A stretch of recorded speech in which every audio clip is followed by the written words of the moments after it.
but I hope you agree that what we've achieved on a very limited budget, but nonetheless an important budget led by the Heritage Lottery Fund and other funders, we have achieved something quite spectacular and relevant to both the Canal and River Trust and the history of the waterways, but also to Gloucester, because what we've tried to do here is tell that Gloucester story. And in fact, as I talk, you can hear the Gloucester story,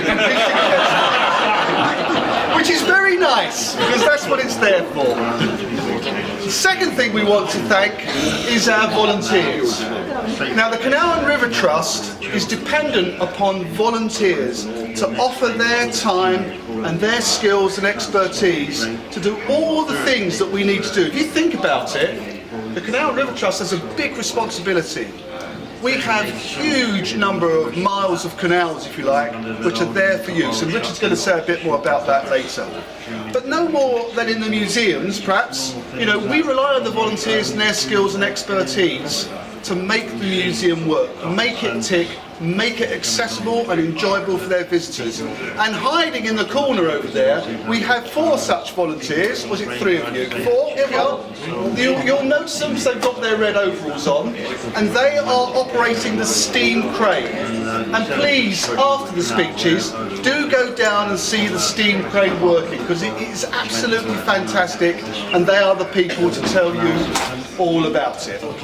So please do go and support the volunteers in all the work that they do for the Trust. And then the third element that we're doing here today is that, believe it or not, 2018 is the 30th anniversary of the first opening of this museum.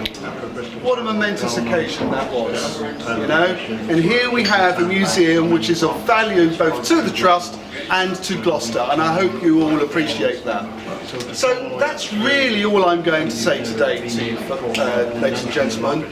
Do enjoy your visit, and to do the formal, but we have a bit of a formal bit in a minute, but first of all, I'd like to invite the Chief Executive Officer for the Canal and River Trust, Richard Parry, to say a few words. Richard. Thank you, Greg. Congratulate Chris on heckling without even moving his lips. That was fantastic.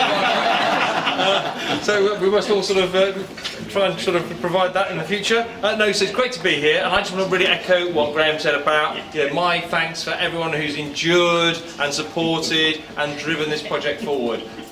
It's great to see it come together. I think the fact we're now getting the front of the building to be giving that clear welcome to all of Gloucester to come across the piazza and come and see what we've got to offer is really making us a very, very important part of this Gloucester tourism heritage visitor offer, where we rightly should be. There's so much in this museum that we've got so much to be proud of, and it's really important that we now get people through the front door to come and see and enjoy and learn all about this amazing history of the waterways that we are celebrating here, understand the history not just of the docks and the river and the canal, but this whole amazing inland waterway network, much of which the Canal and River Trust is now the custodian of. And that very much chimes with our mission, really to connect with people. We know that the vast majority of people in this country have some connection with waterways in their place, or in their family history,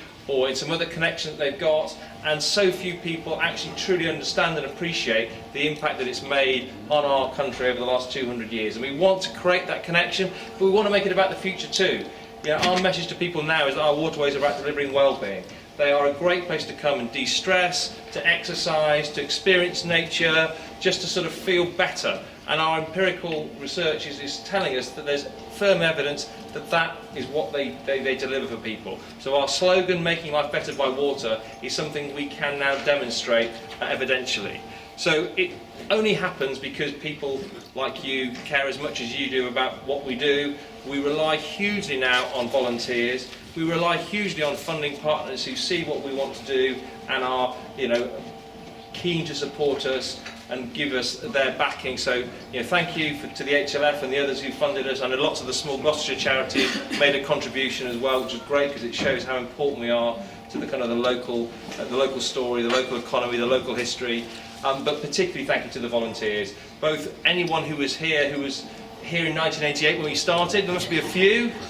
a few of you here maybe, I don't know, so you can be quietly proud if you were. But everyone who's lived through this for the last two or 3 years, well, we've really made this place shine. It's such a stunning building to have a museum in. The fact you can really get a sense of the space that you're in now, as well as presenting ourselves to the outside world, is something we can all be proud of. So thank you to everyone for your support for this, and let's really make sure it now really makes a great impact on this city and on the whole of England and Wales in getting people through the door to learn more about these great waterways of ours. Thank you very much. I'd like to invite Richard Graham MP with Richard Parry to cut our wonderful birthday cake here.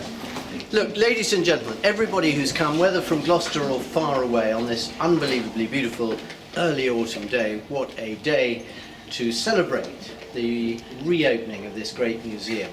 This is the first time I've spoken after two speakers whose Christian names make up my full name. So that is minor celebration. But what matters far more is the context of the great work that the Canal and River Trust, the Heritage Lottery Fund, the volunteers and everybody involved in making this happening. I think Barnwood may have had a hand in the construction of the new front, and everybody else who did the work inside as well. And what you've all done is give us back a museum that is going to be right at the top of Heritage Waterways museums in the country.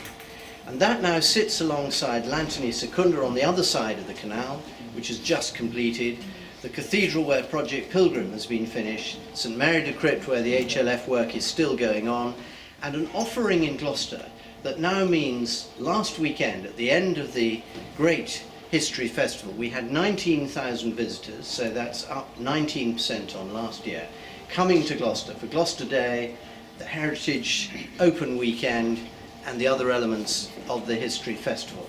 So gradually our city is becoming a heritage destination, and that I think is the clue to the answer to Richard's question about bringing lots of people here.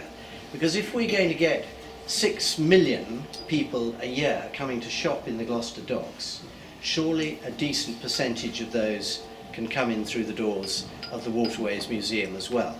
And part of the trick will be about the speed with which we move ahead, take down the railings at the top of the steps between what we call the Gloucester Quays and the great piazza space here and then into the museum. So breaking down all those barriers, making sure that we get all the different market segments to come here, whether young, old or in between, and bringing this great building, great museum and the story of the waterways, bringing it alive for new generations. So that's what I hope on behalf of everyone who lives in Gloucester, that this work you've done so fabulously will achieve. Thank you very much.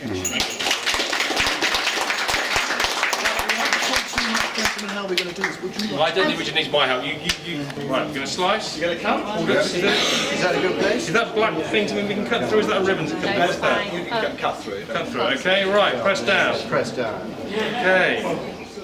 There we are. Right, it's tough, isn't it?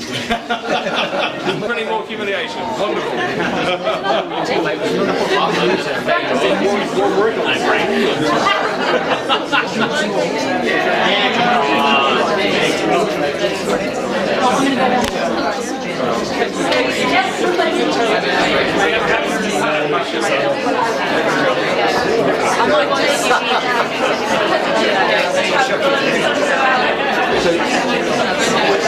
Sam's going to cut the cake up into bits.